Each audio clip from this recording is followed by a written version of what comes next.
C'est l'heure de l'actualité africaine. Madame, monsieur, bonjour. Merci de nous suivre. Le gouvernement soudanais est mis en difficulté par un mouvement de protestation mené depuis le 19 décembre dans le but de reproduire au Soudan le printemps arabe selon Omar El-Béchir. Pour le président soudanais, les médias sont à la base. En visite hier en Égypte, il a accusé ces derniers de donner aux manifestations populaires plus d'ampleur qu'elles en ont. Au Gabon, l'élection présidentielle d'août 2016 a été suivie de manifestations et de violences.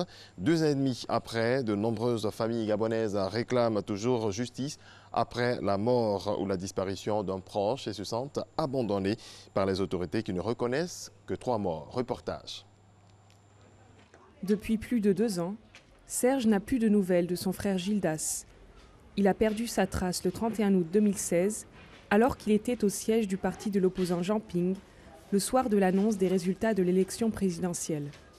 Depuis 2016, je n'ai pas retrouvé mon petit frère, puisque j'ai pu le signaler aux autorités de la République. Mais pas de suite. Comment voulez-vous que justice soit faite? Manifestations dispersées, attaques du QG de l'opposition et multiples interpellations, les forces de l'ordre ont lourdement réprimé les militants de l'opposition qui n'ont pas reconnu la réélection d'Ali Bongo. Le gouvernement reconnaît la mort de 3 personnes. La société civile authentifie par contre la disparition de 31 personnes et estime qu'il y a eu des dizaines de morts à travers le pays. La sœur d'une victime a accepté de témoigner anonymement. Il y avait des gens qui sont habillés en noir. Ils sont arrivés avec des voitures, ils ont commencé à tirer sur des gens dehors. Et puis, mon petit frère était dehors. Ils l'ont tiré, il est mort sur le champ.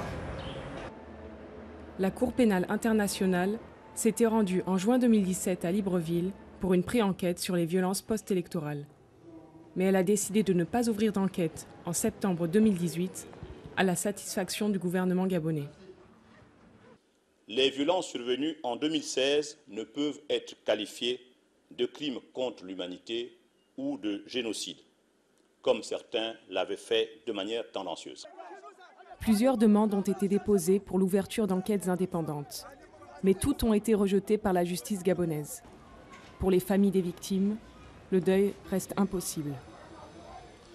Le gouvernement camerounais a démenti l'utilisation de balles réelles pour réprimer les manifestants du MRC, le parti de l'opposant Maurice Kamto. René-Emmanuel Sadi, le ministre de la Communication, soutient qu'aucun coup de feu à balles réelles n'a été tiré lors de la marche non autorisée. Il annonce par ailleurs des arrestations dans quelques villes du pays. On termine au Zimbabwe et c'est à l'aube que les choses se passent. Une route d'un township traversant une voie ferrée près de Bulawayo se transforme en un club de fitness improvisé en plein air. Le club n'a ni nom, ni membre, ni structure, mais c'est le seul endroit sûr pour s'amuser et se maintenir en forme. C'est la fin de ce coup d'œil sur l'actualité. Merci à toutes et à tous de votre attention. On se retrouve à 7 h.